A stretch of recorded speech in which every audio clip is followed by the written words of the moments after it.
বন্ধুরা, সুপ্রভাত। কেমন আছো সকলে? আশা করছি ভালো আছো। আমার নতুন একটি ভিডিওতে তোমাদের সকলকে স্বাগত জানিয়ে আজকে একটা সুন্দর ভিডিও শুরু করছি।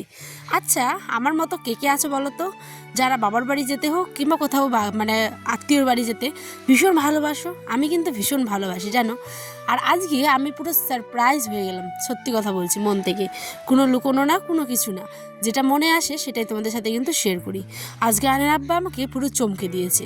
দেখো তো, সকালবেলা তো আমি উঠে ডাঁটা মানে লাল ডাঁটা যেটা, সেটা একটুখানি ভেঙে নিয়ে করলাম হচ্ছে মাখা মাখা করে ঝোল, সাথে ছিল হচ্ছে মাছের তরকারি আর আলু সেদ্ধ। তো যেরকম রেগুলার আমরা দিনে মানে ভাত খাই, তো ঠিক তেমনটাই আমি রান্নাবাড়ি সকালেই বসিয়ে দিয়েছি।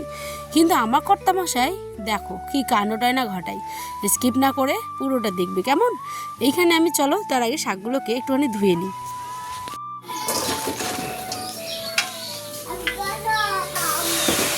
এই তো শাক ধুয়ে কিন্তু শাকটাকে সেদ্ধ হতে এবার বসিয়ে দেবো। চলো, তারপরে আমি কিন্তু তোমাদের সাথে বাকি গল্পটাও সেরে নিই। তার আগে এই যে একটুখানি নুন, যেটা না দিলেই নয়, আর একটুখানি 2 থেকে 3টে কাঁচা লঙ্কা, তাহলে ফ্লেভারটা একটু ভালো হয় আর কি। শাক তো একটু কাঁচা লঙ্কা থেতলে খেতে মন চায় ভীষণ, তাই দিয়ে দিই।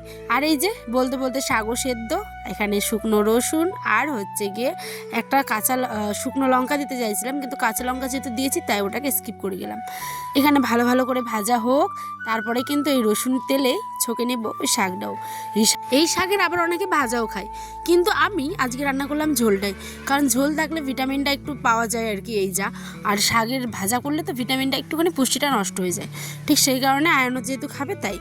হঠাৎ করে আমার এবার কর্তামশাই বলে চলো চাঁচল থেকে ঘুরে আসি, মানে মালদা থেকে।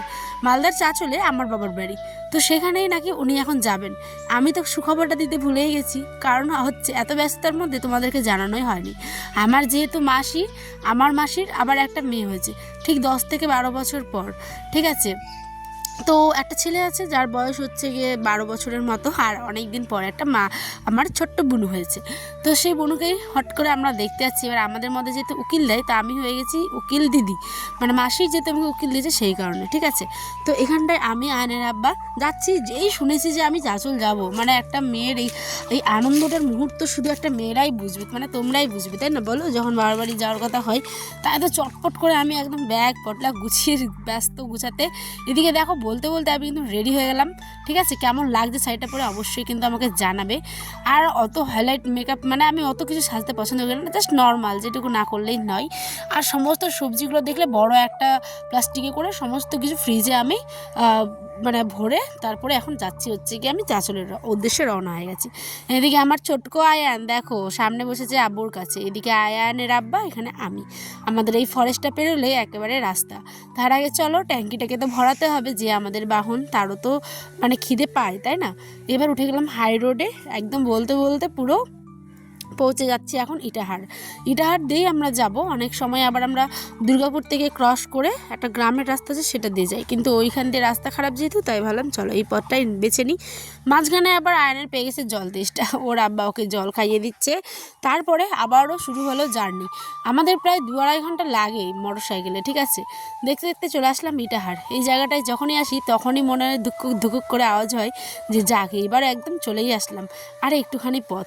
তারপরে হঠাৎ দেখি এই মা একেবারে পুরো নদীটার মানে আশারপুর ব্রিজটার জল, নিচের দিকে যে নদী আছে জল, তো সেটা একেবারে শুকিয়ে কী অবস্থা।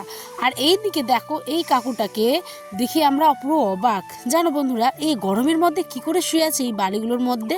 তোমরা কি কোনোদিনও কাউকে দেখেছো এরকম অবস্থায় থাকতে? আমার জীবনে তো আমি ফার্স্ট টাইম দেখলাম। কি যে মারাত্মক অবস্থা, বালিগুলো এত পরিমাণে গরম, ওখানে তবু উনি শুয়ে আছেন ভাবো। এখানে আসলাম কাপড় নিতে, কিছু স্টাইল বাজার আর কি চাঁচলের, কিছু নিব ভাবতে আয়নের আব্বাকে বললাম দেখো যেটা দিবে ভালোই দিতে হবে। তো ওই না মনের মতো জামাই পেলো না, মানে ওর একটু ভালো কোয়ালিটির সবসময় ব্র্যান্ডেড পছন্দ করে, ব্র্যান্ডেড ছিল কিন্তু ওর মনের মতো হয়নি, এই হচ্ছে ব্যাপার।